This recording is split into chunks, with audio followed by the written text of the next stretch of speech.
And some people just want him for a good life. And those people are never doing really well. Life has their attention. Some people want him for a ministry. Please make sure that's not you. Because if ministry ever identifies you, you're as good as ministry's going. You'll end up using people to get things to happen. It'll be your dream instead of his. It just gets weird when people find their identity through what they do instead of who they've become. Are you with me? Is it okay if we talk just plain and sharp like this on some things?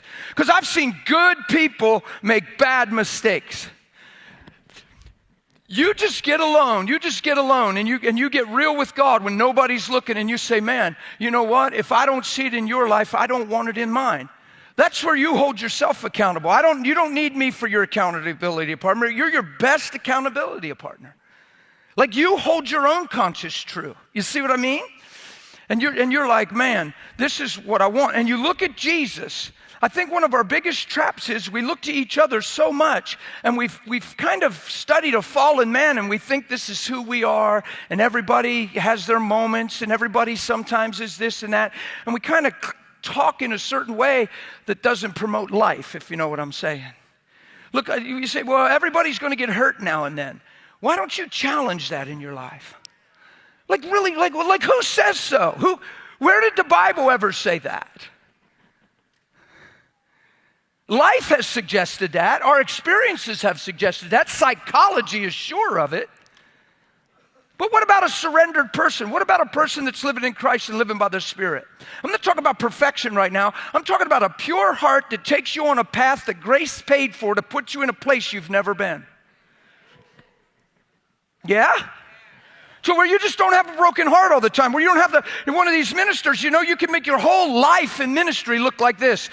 Some of you right now, and I have some keys, and somebody come up with some keys, and it's flowing. Some of you, you've been at work all week, you haven't been appreciated. Some of you, your wives, your husbands have said a few things, and you've kind of took it to heart, and bam, bam, bam, and some of your own children, you haven't. And by the time I'm done, I could have you hurt and broken, and some of you are hurting, and why don't you just come here and just receive the touch of the Lord? I'm telling you, he heals the brokenhearted.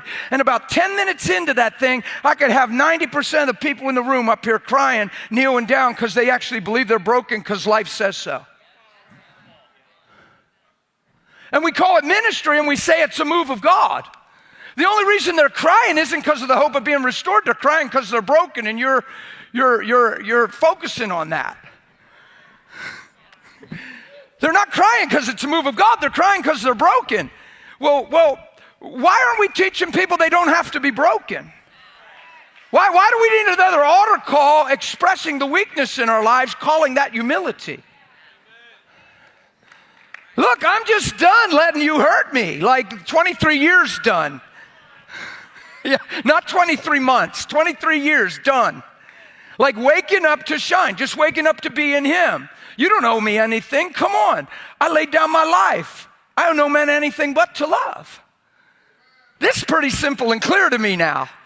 Oh my goodness, so my own wife doesn't have the ability to dictate my disposition except to encourage me. Why? Because I'm not finding myself through my wife. I find myself through him so that I can be a husband in the Lord. Are you with me? Come on, guys. I've just heard, as a pastor, I've heard too many excuses that seem legit, but they're actually justifications for not being more like him, and none of them are truth.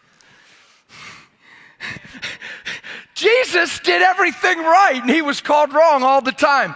Didn't make him do wrong. Didn't make him be wrong. He stayed the same. He's amazing. See, people didn't appreciate him, but he didn't wake up to be appreciated. Oh my goodness. He woke up to be in the Father and to be like the Father. And he said, when you see me, you've seen him. Well, since God's not sitting there all broke up and busted up because people don't seem to love him and are accusing him of all kinds of things, Jesus was as secure as the Father. So when he wasn't appreciated, he didn't live unappreciated. So I don't know about you, but I want to follow Jesus. Not past history, not your and my experience, not common knowledge and rationale. I want to follow Jesus. Yeah? Now, I haven't been saved forever, 23 years. June was 23 years, but that's enough time for my own conscience, my own life, to know I'm on to something. So either I put on a thing to preach and impress you, or I'm impressed. Either I've lived this thing for a while, or I just talk about it excited every once in a while. Time will tell. Time will tell. We'll get to that day someday. Time will tell. But here's the deal. You can live by faith. You can live by the Spirit. You can find yourself through Him, period. And I'm just being straight and narrow. Is it okay if I'm narrow? Because narrow is the way. And if the eye, the perspective, the view of your life, if the eye is single, then the whole body's flooded with light. We probably ought to talk about a perspective that keeps you whole, that protects you from everything, because you see the thing that matters most.